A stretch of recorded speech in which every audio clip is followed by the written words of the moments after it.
네, 고전소설 홍계월전 수업합시다. 그 고단백 문화 54페이지고요. 홍계월전. 홍계월전은 아마 대부분 다들 공부하셨을 거예요. 혹시 처음 보시는 분? 없죠. 자, 그러면 잘 대답해 보세요. 너네가 만약에 홍계월전이 나왔어. 알고 있는 작품이잖아. 그러면 뭐가 중요할까? 그러니까 왜 중요해? 여기 항상 문제는요. 중요한 거에 초점을 맞춰서 나오게 돼 있어요. 여성 영웅 소설로서의 특징. 그래서 영웅의 일대기적 구성 이게 나오고요. 그 다음에 또 하나는요. 얘가 분명히 여성 영웅 소설로서 의의가 있지만 그 한계점도 있죠. 아마 이거 엄청 중요하게 강조해서 배웠을 거야. 요거 두 개가 딱 중요해요. 그러니까 이 어떤 소설의 전체적인 줄거리하고 특징적인 부분을 기억하고 있으면 되는 거야, 얘들아. 홍계월전도 여러분 잘 알고 있는 작품이잖아요. 오케이? 원래 문제가 어떻게 기출이 되는가? 얘는요. 학평에는 엄청 많이 기출이 됐어요. 근데 수능에는 나온 적이 없어요. 근데 학평도 보통 고1, 2학평 정도에 많이 기출됐습니다. 근데 여기 보면은 봐봐 1번 이거는 이제 구절의 의미고요. 그 다음에 2번 위글을 감상한 내용으로 틀린 것은 홍계월전은 비범한 능력을 가진 여성 영웅 홍계월. 그래서 이거는 영웅의 일대기적 구성 이거 관련된 문제죠. 이거는 이제 말하기 방식과 관련된 서술상의 특징 파악하는 것이고요. 그런데 홍계월전에서는 이 영웅의 일대기적 구성하고 여성 영웅 소설로서의 의도 있지만 한계가 있다. 이걸 기억하면 돼요. 그럼 이제 전체적인 줄거리 다시 한번 떠올려 볼까요, 여러분? 일단 배경이 명나라로 되어 있는데 홍계월전이 인기가 너무 많았대, 얘들아. 그래서 왜 우리가 유명한 그 배우나 아니면 아이돌의 포카 갖고 있잖아요. 포카 사 모으듯이 이 홍계월전에 등장하는 구운몽도 마찬가지고 홍계월전의 활약상을 그린 그 그림을 그냥 포카처럼 팔았대요. 그래서 그게 엄청 인기가 있었대. 그리고 특히 이게 공문소설인데 얘가 여성 영웅이잖아. 그래서 여자들 사이에서 이 필사본이 유행이었대요. 이거를 다 베껴가지고 옛날에 인쇄술이 발달하지 않았으니까 공문으로 다 필사해가지고 서로 막 이렇게 돌려보고 갖고 다니고 막 이렇게. 그래서 이게 엄청 인기가 있었답니다. 너네가 생각했을 때는 무슨 뭐 홍길동전 이런 거 인기 있었을 것 같죠? 그것보다도 몇 배는 더 인기가 있었던, 그러니까 지금으로 따지자면 뭐 옛날에 그 스카이캐슬 정도의 인기를 누렸던 그런 작품이다 이렇게 생각하시면 될 것 같아요. 자, 홍계월전에서요 배경이 명나라로 돼 있어요. 그러면 명나라 배경이면 뭐가 짜증나느냐? 관직명이 짜증나요. 우리나라면은 예를 들면 정승, 이판석 그럼 다 알거든요. 근데 뭐 이부시랑이 관직명인지도 몰랐죠, 여러분. 게다가 원수는 적대하는 사람 아니에요? 아니죠, 장군이죠. 대원수, 큰 장군. 그러니까 이렇게 관직명이 좀 헷갈려요. 그래서 관직명을 또 이렇게 다 눈여겨서 보면 됩니다. 자, 여기에서요 형국과 보국의 갈등이가 있죠. 일단 이부시랑 홍모가 이부시랑이에요. 얘가요 늦도록 거기 앞부분에 중국부터 읽을게요. 중국 명나라 헌종 시절 중국이 배경이에요. 홍모 위국공 부인 양씨의 무남 동녀로 태어난 계월은 5살이 되던 해에 장사랑의 난이 일어나 가족과 헤어지게 된다. 여러분 영웅의 일대기적 구성 한번 볼까요? 일단 혈통은 어때야 돼요? 옛날 사람들은 신분제가 있기 때문에 흑수저가 금수저가 되는 일 따위는 없어요, 여러분. 혈통은 원래부터 고귀해야 돼요. 신분이 뒤집어지는 일 따위는 없습니다, 여러분. 혈통은 원래 고귀하고요. 그 다음에 출산의 과정이 좀 어떻죠, 여러분? 네, 비정상적 출생. 그 다음에 얘는 어려서부터 능력이 어때요? 비범한 능력을 갖고 태어나죠. 근데 꼭 이상하게 어렸을 때 버림을 받는다든지 뭔가 시련을 겪죠. 어린 시절의 위기. 그런데 이 어린 시절의 위기에 처했을 때 그 도움을 주는 조력자가 또 등장합니다. 그래서요 조력자가 나타나서 얘를 구출해주고요 또 양육도 해주고요, 그죠? 길러줘요. 그런 다음에 이제 커서 위기, 그 다음에 이 시련을 극복 후 업적 달성.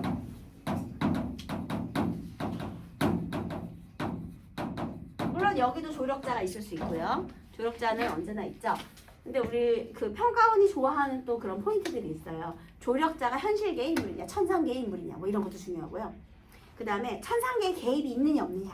그리고 현실계 보통 왜냐하면 적강 모티프가 많이 이용되잖아요. 그래서 뭐 천상계의 개입이 현상계의 사건에 영향을 미쳤느냐, 막 이런 것들 있죠.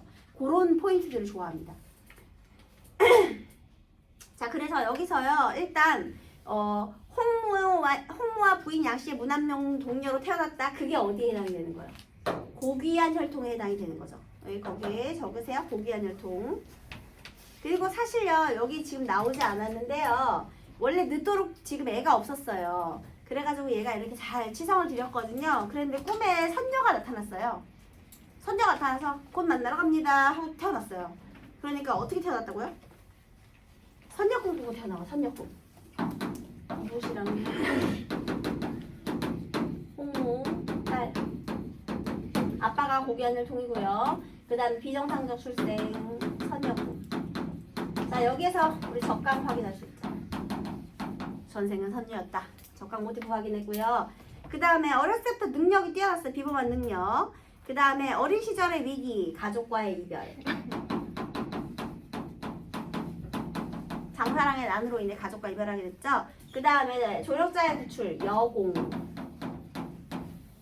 여공이 구해줘요.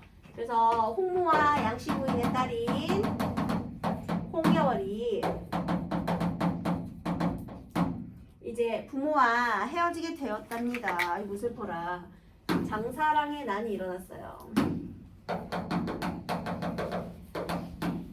그러니까 전란으로 인한 이별이죠. 그런 다음에 여공에 의해서 구출이 돼요. 그 다음에 여공의 아들인 이 보국이라는 애가 있어요. 얘와 함께 돌을 닦고 술법을 연마하면서 그렇게 자라나게 됩니다. 그러면 여기 있는 이 여공은 조력자 되겠습니다. 그래서 전우애를 가지면서 같이 이렇게 술법을 연마해. 무슨 도사 밑에서 같이 술법을 연마하게 돼요. 근데 얘가요, 여기서 또 하나 여성의 비범한 능력이 있다고 했잖아요. 똑똑하다고 했잖아요. 여성의 몸으로 돌아다니면 해를 입기가 쉬우니 얘가 남장을 해요. 그럼 홍계월이가 무엇이 되느냐? 평국이가 됩니다. 우리 여기서 우리 양씨의 꿈에 선녀가 등장했었잖아요. 이거 이제 적강이었죠. 그 다음에 여기서 남장, 적강 모티프, 남장 모티프 이런 것들 확인했습니다. 그리고 둘이 같이 자라는데요. 과거에 장원급제한 평국은 대원수로 전쟁에 출전하고 친부모와 재회한다. 다시요. 그래서 여기 홍계월이 평구가 됐고 보국이랑 됐는데 여기서 둘이 같이 이렇게 하다가 얘가 시험을 봤는데 얘는 장원급제, 얘는 그 다음에 얘네 둘이 같이 전쟁에 출전하는데 얘는 원수, 특히 대원수. 얘는 부군장. 부원수 또는 부군장.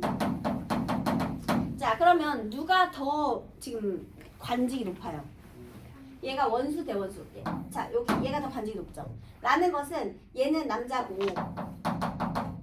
얘는 여자인데 여자의 능력이 더 출중하다라는 거죠, 여러분.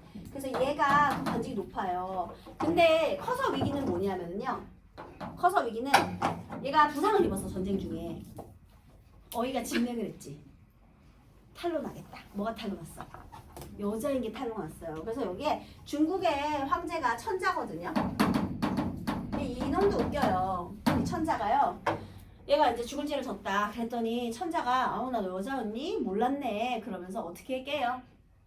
그래 그럼 너 보국이랑 결혼해. 해서 결혼을 시킨 거예요. 군대 선임이랑 결혼한다 생각해보세요, 여러분. 군대 선임이었던 사람을 내 부인으로 맞이할 수 있겠어요? 게다가요 얘는요 애월이라는 애첩이 있었어 이미. 근데 애첩도 있는데 군대 선임이랑 결혼하라니까 얘도 싫지. 근데 왜 싫으냐면요 중요한 포인트는 이거예요. 옛날에는요 가부장적인 사회이기 때문에 남존여비 사상이 있었어요. 근데 군대 선임이니까 함부로 못 하잖아. 그러니까 짜증나지, 그치? 게다가 이미 난 사랑하는 애첩도 있는데 근데 이제 얘가 얘를 싫어하니까 애첩도 얘를 깔봤겠지.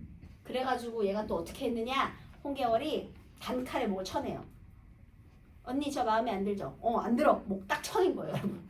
그러니까 이 또 더 싫지. 그래서 보국이 어떻게 했느냐, 쪼르르 아빠한테 달려갑니다. 막 고자질해요. 진짜 나는 도저히 못 참겠다. 했더니 여공은 누구 편? 며느리 편. 천자의 총애가 가득하고 능력도 너보다 뛰어나니까 네가 참아라. 그래서 이 며느리 편을 들어줘요. 그런 다음에 이제 또 전쟁이 또 터졌어. 또 터졌으니까 이제 사람들이 다 어쩔 줄 모르는 거야. 그래서 이번에 안 되겠다. 이 문제를 해결할 사람은 얘 개월이밖에 없다. 얘를 다시 불러라. 해서 얘를 다시 불러서 얘가 전쟁에 또 나아가게 된 거거든요. 근데 얘가 전쟁에서 활약을 펼칠 때마다 반드시 하는 게 있어요. 무엇일까요? 꼭 이것을 한 후에 전쟁에 나아가요. 뭐게요? 얘는 여잔데요. 여자인데 어떤 옷을, 그러니까 여자 옷이 아니라 남자 옷을 입고, 그래서 얘가 심지어 있잖아요. 여자로 지낼 때도 꽃꽂이하고 자수 넣고 이런 게 아니라 거기 마당에서 바둑 같은 거 두면서 지내요. 적성이 안 맞으니까. 그러다가 이제 내가 임금님의 어명을 받고 다시 가는데 그때도 환복을 하고 어명을 받고요. 남자 옷으로. 그 다음에 또 나아갈 때도 반드시 남자 옷을 입고만 그렇게 나아가요. 그래서 여기서 남장을 통해서만 활약을 펼친다. 이게 첫 번째 한계점입니다. 여자 옷을 입고 그 활약을 펼칠 수 없어요. 그러니까 여기서 첫 번째 한계점은요. 남장을 통해서만 활약상이 드러난다. 근데 얘는요. 여성의 사회적인 진출이 어려웠었다. 이것과도 관련이 있죠.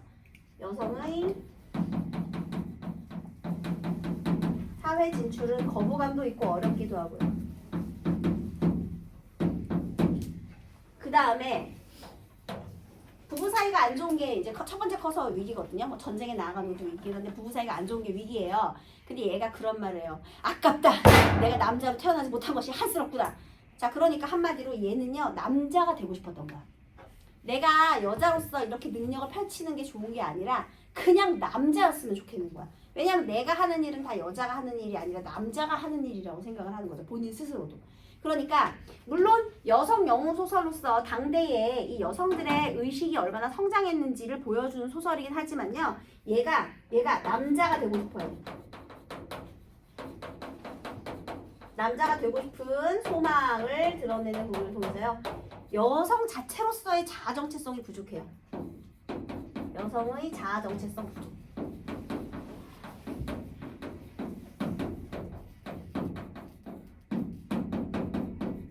요 말 이해되시나요? 여성의 자아 정체성.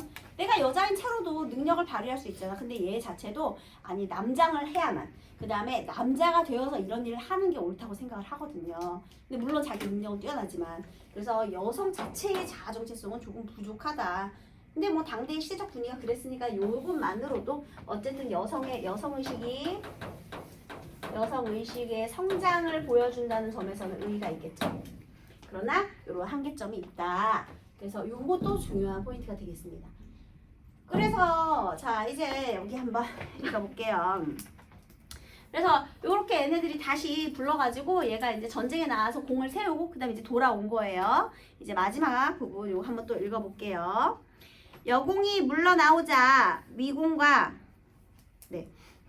정열 부인이, 위공은 아까 누구였게요? 위국공이었잖아. 위국공. 이붓이랑. 그러니까 홍무죠. 홍무.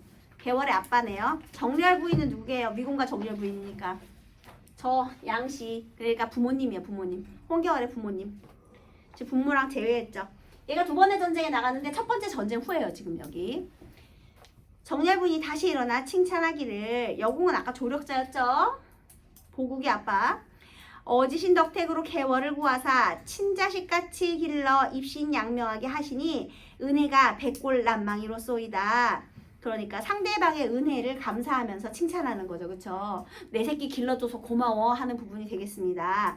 하며 슬픈 감회를 금치 못하거늘 여공이 더욱 감사하며 공손히 응답하더라. 평국과 보국이 또한 엎드려 먼 길에 평안히 행차하심을 치하하더라. 치하라는 말이 정말 자주 나오는데요. 치하라는 말의 의미를 몰라서 고전소설에서 틀렸다는 친구들이 아주 많습니다. 치하는 뭐냐면은요. 왜 우리 공로를 치하하다 이런 표현 많이 쓰거든요. 그러니까 치하는요. 아랫사람한테 감사의 마음을 전하는 게 치하예요. 감사의 마음을 전달해. 근데 아랫사람한테 전달하는 거야. 그러니까 예를 들면은 내가 원장 선생님께 그동안의 공로를 치하할 수는 없어요. 여러분. 치하는 윗사람이 아랫사람한테 치하하는 거예요. 그래서 어쨌든 남의 한 일에 대해서 치하. 왜 그런 거 있잖아. 충고도 좀 그렇지만 뭐 이렇게 아무튼 예, 그런 겁니다. 원래 씨도요. 높은 사람이 아랫사람을 공경해서 부를 때 씨라고 하는 거 아시죠? 너네가 선생님한테 구균 씨 이건 이상한 거거든요. 근데 내가 너네를 그러니까 아랫사람한테 좀 이렇게 존대의 표현을 할 때 예를 들면 뭐 경현 씨 이건 가능하지만 제가 나한테 우지윤 씨 이건 불가능하다는 거예요. 그러니까 그런 것처럼. 그러니까 어쨌든 간에 평안히 행차하심을 지하하더라 이렇게 된 거예요. 그러니까 멀리서 온 여공한테 개월과 복이 이제 고마움을 표한 거고요. 그 다음에 근데 여기에서는 평국과 보국이 이제 평안히 행차하심에 감사의 마음을 드렸다. 여기서는 이렇게 사용이 되고 있어요. 감사의 마음을 드리다. 네, 근데 원래 평소에는 치하했다 그러면 윗사람이 아랫사람한테만 써야 돼요, 여러분. 여러분들이 그렇게 하면 안 되는 거야. 근데 여기서는 이렇게 썼지만. 그다음에 위공과 정렬 부인이며 기주후와 공렬 부인과 출랑도 또한 자리에 참례하고 양윤이 또한 마음의 기꺼함을 헤아리지 못할지라 이날 큰 잔치를 배설하고 배설 차리고 3일을 즐기니라. 그래서 어쨌든 전쟁에서 돌아와서 이제 공을 치하는 장면입니다. 이때 천자 신하들 돌아보고 이르기를 평국과 보국을 한 궁궐 안에 살게 하리라 하시고 종남산 아래에 터를 닦고 집을 지을세 천역하늘 불일성지로 지으시니 그 장함을 헤아리지 못할지라. 얘들아 이런 건 다 서술자의 개입인 거 아시죠? 장함을 헤아리지 못할지라. 서술자의 평가. 집을 다 지은 후에 노비 1000명과 수성군 100명씩 내려주시고 또 채단과 보화를 수천 다리를 상으로 내려주시니 평국과 보국이 황은을 축소하고 한 궁궐 아래 침서를 정하고 거처하니 궁궐 안 넓이가 10리가 남은지라 위와 거동이 천자나 다름이 없더라. 그러니까요 지금 천자가요 전쟁에서 공을 세웠잖아요. 평국과 보국이 공을 치하해주고요 화려한 거처를 내렸는데 중요한 거는 지금 이거 아직 얘가 여자임이 밝혀지기 전이거든요. 근데 얘네들이 친구잖아. 어렸을 때부터 전우잖아. 전우. 같이 살게 한 거예요. 어차피 한 가족처럼 살았으니까. 얘가 얘한테. 그래서 지금 여기서부터 이제 문제가 시작이죠. 그래서 그러니까 뭐 군대 상하 관계니까 뭐 같이 살아도 상관없잖아요. 그래서 천자가 지금 이 보국과 평국에게 얘네한테 지금 상을 내린 거죠. 같은 거처에 살아라라고. 자 그런데요. 이때 평국이 전장에 다녀온 후로 자연히 몸이 고나여 병이 침중하니 집안이 형동하여 주야 약으로 치료하니 천자께서 이 말을 들으시고 매우 놀라 명의를 급히 보내어 병세를 자세히 보고 오라. 만일 위중하면 짐이 친히 가버리라. 엄청나게 총애를 하고 있죠. 하시고 어의를 명하사 보내시니 어의 황명을 받자 평국의 심소해와 병세를 침례하니 병세 위중하지 아니한지라. 속히 약을 가르쳐 쓰라 하고 돌아와 천자께 사실을 아뢰더라. 어의가 다녀와 이르기를 평국의 병세는 위중하지 아니었기로 약을 가르쳐 쓰라 하옵고 아싸우나 또한 괴이한 일이 있어 수상하여지다. 자 괴이한 일 바로 무엇이냐. 여기 커서위기 여자 정체 탈로 정체가 탈로난 사건. 이게 첫 번째 위기가 되겠습니다. 천자 놀라붙기를 무슨 연고가 있더냐. 어이가 땅에 엎드려 아뢰기를 평국의 맥을 보니 남자의 맥이 아니오매 이상하여이다. 천자 그 말 들으시고 이르기를 평국이 여자면 어찌 적진에 나가 적진 10만 대병을 소멸하고 왔으리요. 그러니까 여자라는 사실 다 처음에 믿었어 못 믿었어? 못 믿었죠. 이때 믿지 못하는 겁니다. 평국의 얼굴이 도화색이요. 얘들아 너네 도화살이라는 말 들어봤어요? 도화살? 도화살이 뭐예요? 남자가 꼬이는 사주를 도화살이라고 하죠. 얼굴 도화가 복숭아꽃이야 얘들아. 근데 왜 너무 복숭아꽃이 너무 예쁘게 생겼거든요. 게다가 꽃분홍 그러니까 아주 예쁜 분홍색. 그러니까 볼터치한 색깔 같은. 그래서 보통 도화살이 끼었다. 그리고 얼굴이 도화색이다. 그럼 굉장히 고운 미색인 여자의 얼굴을 보통 말하거든요. 그러니까 얘가 아무리 남장을 했어도 얼굴이 예뻤겠지. 남자에 비하면. 그치. 막 수염 나고 이런 것보다는 뭐 고왔을 거 아닙니까? 남자치고는. 그래서 얼굴이 도화색이요. 체격이 작고 약하여 혹 미심하거니와 아직은 누설하지 말라. 그래서 일단 얼굴이 도화색이고 체격이 작고 약해서 조금 의심은 가고 있죠. 처음에 쉽게 믿지 못하지만 그 다음에 의심. 하지만 아직 누설하지 말라. 아직 믿은 건 아니에요. 근데 의심은 하고 있죠. 또 의심 적으세요. 의심. 하고 자주 문병하시니라. 왜 자주 문병했을까요? 확인하려고. 여자인지 확인하려고. 이제 평국이 병세가 점점 나음에 생각하되 어이가 나의 머리를 보았으니 필시 본색이 탈로날지라 이제는 할 일 없이 되었으니 여복을 갈아입고 규중의 몸을 숨어 세월을 보냄이 옳다. 거기도 줄치세요. 여복을 갈아입고 규중의 몸을 숨어 세월을 보냄이 옳다. 여기서요 아까 남복을 하고 있었잖아요. 근데 얘가 여자 옷을 입잖아요. 그러면 여자의 신분으로는 사회 진출이 불가능하다는 것을 의미하는 겁니다. 거기다가 여자 화살표 사회 진출 불가 이렇게 적으세요. 규중에 숨어서 세월을 보내래잖아. 사회 진출이 불가능하다는 거죠. 여성의 신분으로는 사회 진출이 불가능해요. 한마디로 남성과 동등하게 살 수 없다는 겁니다. 하고 즉시 남복을 벗고 여복을 입고 부모 앞에 베어 느끼며 뺨에 두 줄기 눈물이 종행하거늘 부모 또한 눈물을 흘리며 위로하더라. 네, 이렇게 돼요. 그리고 여기 중약 부분에 그게 있는 거예요. 여기에 둘이 이제 선생님 아까 얘기했잖아. 둘이 이제 알게 됐어. 너 여자였어? 좋아. 둘이 결혼해. 그래서 둘이 부부의 연을 맺는 장면이 나오는 겁니다. 근데 사이가 좋지 않죠? 그 다음에요. 그 다음에 여기서 각설. 이제 화제를 전환할 때 각설이라는 표현을 쓰죠. 이때 남관장이 장계를 올리거늘 천자 즉시 뜯어 열어보시니 하였으되 장계는 뭐예요, 여러분? 장계도 많이 나오는데. 임금님께 보내는 문서예요. 올리는 문서죠, 문서. 그래서 문서를 올렸거든요. 근데 오왕과 초왕이 반하여 지금 장안을 범하고자 하옵니다. 자, 오왕과 초왕이 반란을 일으켰어요. 여기서 오왕, 초왕. 오나라의 왕과 초나라의 왕의 연합군이 되는 거죠, 여러분. 그죠? 그래서 지금 전란이 일으키고 있습니다. 장안을 범하고자 하옵니다. 오왕은 구덕지를 얻어 대원수를 삼고 오왕의 구덕지. 얘가 원수. 얘가 원수니까 평국하고 같은 위치죠. 그 다음에 초왕은 장맹기를 얻어 선봉을 삼아 장맹길. 그러면 느낌적인 느낌이 평국이랑 구덕지, 보국과 장맹길. 얘네들이 이제 위치가 좀 비슷하겠네. 그죠? 그래서 선봉을 삼아 장수 천여명과 군사 10만을 거느려 호주 북지 10여 성을 한복받고 호주 북쪽지역 그 다음에 형주자사 완태를 베고 지쳐 지쳐오매 형주자사 완태를 베고 지쳐오매 소장의 힘으로는 방비할 김이 없사와 감히 아래오니 엎드려 바라옵건대 황상은 어진 명장을 보내어 막으소서. 그래서 지금요 얘가 남관장이 내 힘으로는 불가능하다. 능력 있는 다른 사람 보내라. 이렇게 말을 하는 거죠. 하여건을 천자 보시고 크게 골라놔서 온 조정의 신하들을 모아 의논하시되 우승상 명연태 아래기를 이 도적을 좌승상 평국을 보내어 방비할 것이니 얘들아 여기서 도적이 누구야? 얘네죠. 얘네들 도적이라고 한 거죠. 좌승상 평국을 보내어 방비할 것이니 급히 영을 내려 부르옵소서. 자 다시 평국을 부르자고 권유한 사람이 누구예요? 우승상 명연태죠. 그러면 거기다가요 평국의 능력을 신하들도 인정을 하는 거야 안 하는 거야? 인정하는 거죠. 신하들도 능력 인정 이렇게 적으세요.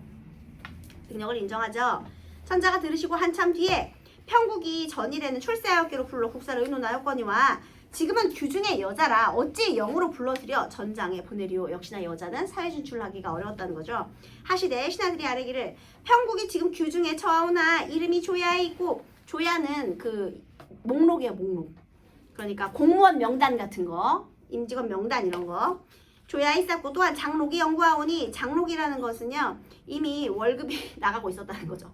그러니까 얘가 명단에 올라와 있고 돈도 받았으니 어찌 혐의하오리요. 그러니까 괜찮다는 거죠. 학원을 천자 마지못하여 급히 평국을 영으로 부르시니라. 이때 평국이 규중에 홀로 있어 매일 시비를 내리고 장기와 바둑으로 세월을 보내더니 이거 봐. 얘가 평기와 바둑, 장기와 바둑으로 사이가 이렇게 보냈거든요.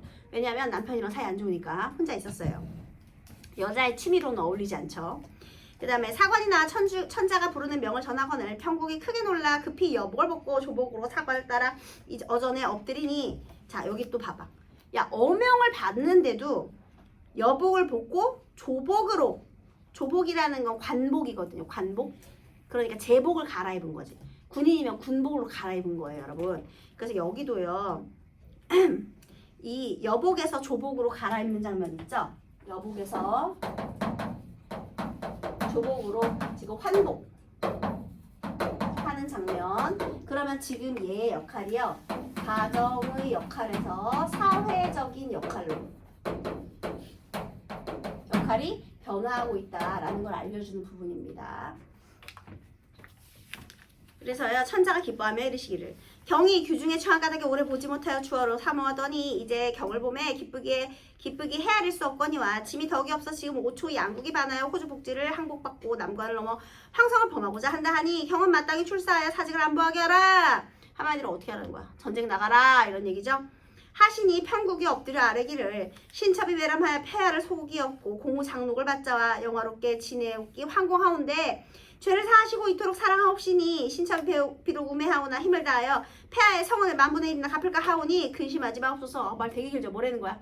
응 나갈게 이런 장면이죠. 그래서 이제 출전을 하기로 한 겁니다. 자 문제 한번 볼까요? 기억보다 미음까지 틀린 것은 몇 번일까요? 기억. 천자는 편국과 보국을 한 궁궐의 사에게 함으로써 뛰어난 능력을 시험해보고자 했다가 아니라 공을 치하하기 위해서죠. 그 다음에요. 나머지는 다 맞는 얘기인데요. 천자는 편국이 전쟁터에서 보인 영웅적 활약 때문에 편국이 여자라는 사실을 믿지 못하면서도 한편으로는 의심하죠. 쉽게 믿지는 못하지만 그래도 맞아. 걔가 얼굴도 곱고 좀 체격도 여리여리하고 그러더라 이렇게. 그 다음 편국은 여성의 신분으로는 사회적 역할을 수행할 수 없다고 생각하고 있죠. 여성 자체의 자아 정체성이 약하다는 한계가 있어요. 편국이 사회적 역할을 담당했던 과거와 달리 가정 내에서의 역할에 충실히 임하고 있었음. 그래서 여자의 옷을 입고 있었죠. 남장한 사실이 드러난 이후에도 편국이 여전히 신뢰받고 있었죠. 왜냐하면 돈도 갖고 오고 결혼도 시켜주고 했으니까요.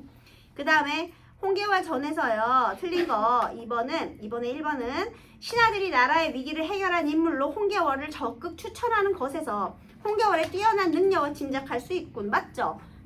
걔가 추천을 했죠. 또 홍계월이 정체가 탄로나면 나란 일을 할 수 없다고 판단한 것에서 여성의 사회적 참여에 제약이 따랐음을 짐작할 수 있군. 어때요? 괜찮죠? 규중에 숨어서 세월을 보낸다 했으니까요.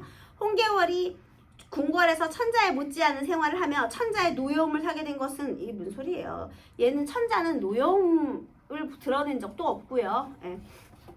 사치스러운 생활을 한 적도 없습니다. 그 다음 3번이 틀렸어요. 여공이 어린 홍계월을 구하여 입신양명하게 한 것에서 주인공이 1차 위기를 조력자의 도움으로 극복했다. 괜찮고요. 그 다음에 홍계월이 천자의 불을 받아 사직을 보전할 명을 받은 것에서 국가의 위기와 개인적 고난을 동시에 극복할 기회를 얻었다. 이것도 괜찮습니다. 자, A와 B에 대한 말하기 방식. A에서는 상대방을 칭찬하며 회유하고 있고, 얘들아 여기서 뭐가 틀렸죠? 회유가 틀렸죠. 회유가 틀린 겁니다. 칭찬까지는 괜찮은데. 그 다음에 상황의 급박함을 제시하며 이건 괜찮거든요. 근데 또 질타가 틀렸죠. 그래서 요거 1번 아니고요. 그 다음에 A에서는 자신의 이게 고난도라는데 뭐 별로 어렵지 않았는데 몇 고난도죠?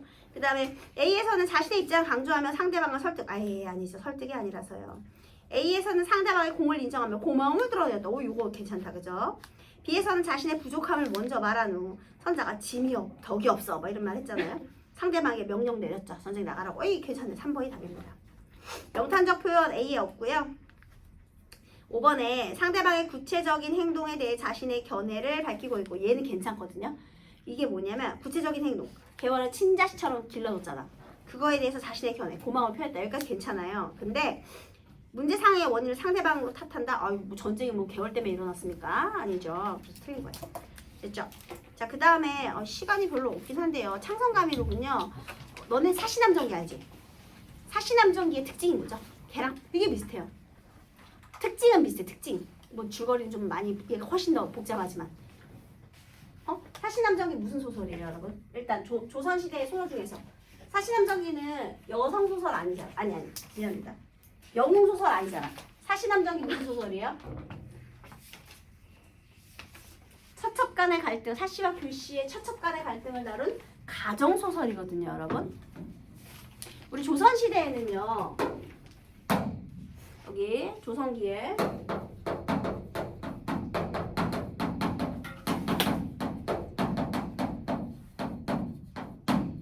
우리 조선시대에는요 가정소설이 되게 많았어요. 왜냐하면 1차 다부제기도 하고요. 처첩간의 갈등도 많기도 했고요. 게다가 유교사회잖아요. 그러니까 가정 내에 바람직한 모습을 드러내서 좀 가정 내에서의 그런 바람직한 유교적인 생활상을 드러내고자 하는 소설들이 많았단 말이에요.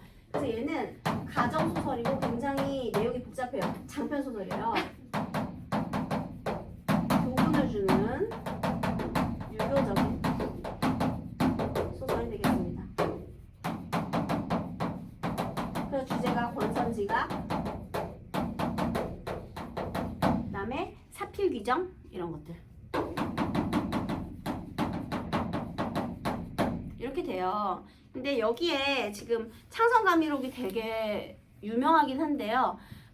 이 창성감미록의 줄거리가 너무 방대해요. 그래서 절대로 오늘 배운 부분이 나온다고 확신을 할 수가 없어요. 근데 선생님이 창성감미록의 인물관계도만 좀 알면 나머지는 괜찮거든요. 그래서 전체적인 인물관계도만 한번 얘기해 줄게요. 앞부분의 줄거리, 병부상서 화우군, 화우 병부상서요. 얘가 부인이 3명 있어. 그러니까 이렇게 부인이 3명 있으면 처척 간의 갈등이 없을 수가 없겠죠. 그래서 심씨, 요씨, 정씨 부인은 3명이 나왔어.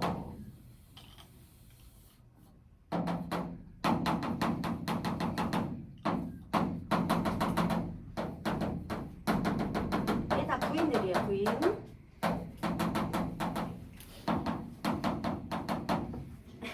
얘네 한번 찍어볼래? 어떤 년이 나쁜 년일 것 같아? 요시. 요실 것 같아요? 요실 것 같아요? 정씨. 정실 것 같아요? 다 틀렸어요. 심씨예요. 요 년이 나쁜 년입니다. 근데요, 이게 문제가 있어. 얘가 나쁜 짓을 하는 이유가 있어요. 또 심씨 부인이요, 아들 이제 화씨잖아요. 화춘 을 낳았고요. 요시 부인이 딸 화빙선을 낳았고요. 정씨 부인이 아들 화진을 낳았어요. 다 주인공인데 굳이 주인공 메인을 뽑아라는 화진입니다. 원래 막내가 주인공이잖아 보통. 그지? 그래서요 얘가 있는데요. 얘네가 좀 못됐어. 그래서 여기 얘가 이 아빠가요 얘네를 미워해요. 좋아하질 않아. 심씨부인하고 아들 화출을 싫어해. 근데 또 아이고 빙선이 얘는 또 딸이니까 이뻐하고요. 얘는 또 하는 짓마다 막 잘하니까 얘네는 또 엄청나게 좋아해. 편해. 그러니까 얘네가 심술이 났죠. 이해되셨어요? 자, 즉 가정 내 갈등의 원인은 아빠의 편애 때문이에요.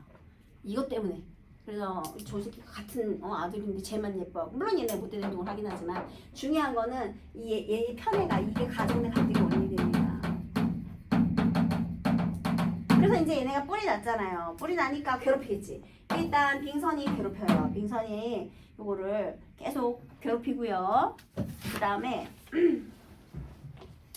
괴롭히고 뭐 얘만 괴롭히겠니? 얘도 괴롭혀. 그래도 얘는 여자지만 얘는 또 어떻게 보면 남자니까 같은 적이잖아요. 얘는 모함해서 귀향을 보내버려요. 그 다음에요. 얘가 이렇게 가계도가 되게 복잡해요. 얘가 화투는 임시부인도 있고요. 조씨부인도 있어요. 그 다음에 얘는 또 유공자하고 결혼을 했고요.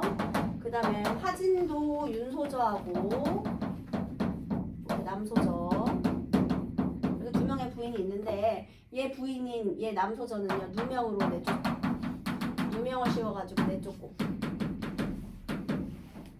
근데 여기서 화진이가 중요해요. 얘가 주인공이잖아요. 얘가 다시 전쟁에서 공을 세워요. 나가가지고 전쟁에서 공을 활약을 해요. 그래서 벼슬에 오르는데요. 그 벼슬도 얘가 관두라 그래가지고 또 관두기도 하고 막 이래요. 근데 여기서 선생님이 유교소설이라고 얘기했잖아요. 그러면 유교적으로 해석을 한다면 결론은 그래서 어떻게 될 것 같아요? 얘네들이 잘 됐겠지. 그래서 나중에 이 잘못된 거를 다 이렇게 바로 잡겠죠. 그럼 얘네들 어떻게 될 것 같아? 결국에? 아니. 유교 교훈을 줘야 되잖아. 맞아요. 개가 전선하게 돼요. 이래야 해피엔딩이지. 왜 우리 막장 드라마에서 다 죽으면 짜증나잖아요. 또 죽어 이러고 다시 살아나고 죽고 살아나고 그러면 짜증나잖아요. 근데 마지막에 개가 전선하는 것까지. 그래서 일단 이런 전체적인 줄거리가 이렇게 됩니다. 그래서 이렇게 여기서 이제 이런 이름들이 다 기억이 안 날 거 아니야. 그러면 막내 화진이가 거의 주인공이더라. 뭐 이런 거. 그리고 첫째 화춘 화가 많아요. 화춘이가 얘가 조금 괴롭히더라. 그러니까 첫째 부인이 얘네 나머지를 괴롭히는 거라고 이렇게 생각하시면 될 것 같아요. 얘네들이 이렇게 괴롭힌다. 이런 구도만 생각하면 읽다 보면 누가 착한 사람이고 나쁜 사람인지 알 테니까요. 다른 부분이 나오더라도. 그쵸? 그래서 뭐 빙선이하고 유경자가 서로 사랑하는 장면 요게 따로 떼어가지고 요 부분이 또 나오기도 하고요. 그 다음에 사실 정말 전체적인 주인공은 화진인데요. 얘의 활약상이 또 나오기도 하고요. 뭐 이런 사랑관계. 그리고 얘가 이제 괴롭히는 장면들도 많이 나오기도 합니다. 워낙 소설이 방대해서요. 그러면 여기서 다시 병부상성 화옥은 심씨, 요씨, 정씨 3명의 부를 들었는데 요씨는 딸 빙선을 낳고 일찍 죽었고 일단 얘는 이미 없는 사람이에요. 요씨 부인은 죽은 사람이에요. 그 다음에 정씨는 아들 화진이 장성하기 전에 죽는다. 그래서 엄마들이 일찍 죽었네요. 심씨와 심씨의 소생인 화추는 화욱이 화진을 편애하는 것에 대해 불만을 품고 화욱은 병으로 세상을 떠난다. 결국은 불만을 품었죠. 그 다음에 이제 얘도 죽었어. 그러면 이제 심씨의 세상이지 뭐야. 그죠? 그래서 선친께서 살아계실 때는 세태가 평안하였으나 오히려 벼슬길에서 물러나 고향으로 돌아오심에 너도 또한 그때 선친께 그렇게 하시라고 권하였거늘 이제 세상이 더욱 어지러워져 몹시 위태로운데 네가 급제를 했다고 뽐내고 거들먹거리며 벼슬길에 나아가자고 하다니 이를 어찌 생각해야 하느냐. 자 지금 무슨 소리예요? 누가 누구한테 하는 말일 것 같아? 지금 화춘이 화진한테 하는 말이에요. 야 아빠도 벼슬에서 물러나가지고 자연에 응고하면서 지내셨는데 네가 뭐라고 지금 세상이 어지러운데 벼슬에 나가려고 하냐. 너 벼슬에 나가지 마 하는 거죠 여러분. 그죠? 벼슬 내어놓으라는 거죠. 그런데 또 웃겨. 형님의 말씀이 이와 같으시니 제가 어찌 명심하여 받들어 행하지 않겠습니까? 자 거기다가요. 이를 어찌 생각해야 하느냐에다가요. 벼슬 그만두라고 권유 적으세요. 얘가 지금 이 장면이죠. 화춘이 벼슬 그만두라고 권유. 그랬더니 중요한 포인트. 화진이가 어떻게 했어? 아 얘는 너무 착해요. 받아들임. 이게 중요한 거죠. 엄청나게 유교적인 사람입니다. 형의 말을 들었죠. 하고 화진은 겸손하게 말한 다음 즉시 상소를 올려 벼슬을 사용하고 노모로 병명한다는 것을 적어냈을 물러나겠다는 뜻이 간곡하니 아 누가 봐도 유교보입니다. 유교보이 그죠? 효를 중요하게 생각하는 인물이네요. 임금이 아끼어 특별히 1년 말미를 주시니 화진이 이로부터 주구장에 홀로 처하여 시설을 슬기로 즐기더라. 완벽한 유교남. 심씨는 개향 등으로 하여금 묵은지설을 지어내요. 그러니까 뭐야? 헛소문 지어냈죠. 망측한 욕설로 무한히 곤란하게 하고 또 썩은 밥과 쓴 나물에 차마 먹지 못할 음식을 주되 화진이 조금 더 어려운 빛이 없으며 한마디로 엄청 괴롭히는 거죠. 근데도 뭐 화진은 신경 안 쓴대요. 심씨는 또 바느질, 길쌈과 수놓피며 모든 힘들고 고된 일을 다 윤씨 부인, 남씨 부인 2명의 부인에게 맡기니 부인도 괴롭히는 거예요. 다 괴롭혀. 그런데 또 여기서 두 사람은 또 타고난 재주로 완벽히 해내니 비록 심씨의 대악으로도 그 허물을 적발할 길이 없더라. 그러니까 얘가 아무리 못된 짓을 해도 얘는 괜찮아고요. 또 아무리 과도한 일을 맡겨도 재주가 뛰어나서 또 다 해낸대요. 이때 화춘이 어머니에게 구하고 조씨 여자를 맞아들일세. 자 조씨 여자가 이제 두 번째 부인을 맞이한 거예요. 밖으로는 범환과 장평이 돕고 이 조씨 여자를 맞아들이는 거를 범환하고 장평이 도왔대요. 그러면 걔네는 화춘의 어떤 그 같은 지인들이겠죠. 예, 나쁜 놈 불량배들이에요. 안으로는 심씨가 스스로 집안에 어린 되어 새 마늘이를 맞는 예식을 행하고 화춘이 제 장중에 있는 금수 보배를 다 주어 굉장하게 꾸미매 좋은 비단과 좋은 향기가 사람의 눈을 쏘고 코를 찌르되 그 얼굴을 보면 간교히 웃고 꼬리쳐서 탕자의 마음을 흘리는 음탕한 여자에 친하지 않더라. 얘들아 이 부분은 뭐야? 술자의 개입이죠. 얘는 또 음탕하게. 그래서 조씨 여자는 임소절을 몰아내고자 하야 주의하러 화춘에게 참소하니 여기서 또 둘이 갈등이 있어. 내가 나쁜 년이라고 했잖아. 음탕한 거잖아. 그래서 지금 첩가의 갈등이잖아. 요 사건만 해도 또 한 사건. 처첩간의 갈등. 그래서 지금 여기 이렇게 갈등이 또 생기고 있는 그런 부분이 되겠습니다. 그래서 여기 59쪽까지 창선감의록 해보세요. 여러분 제목인 창선감의록은요. 창선은요 착한 선을 드러내는 거고요. 감의는 의리에 감목하는 거예요. 그래서 착한 일을 알리고 의리에 감동하는 이야기 그게 창선감의록 되겠습니다.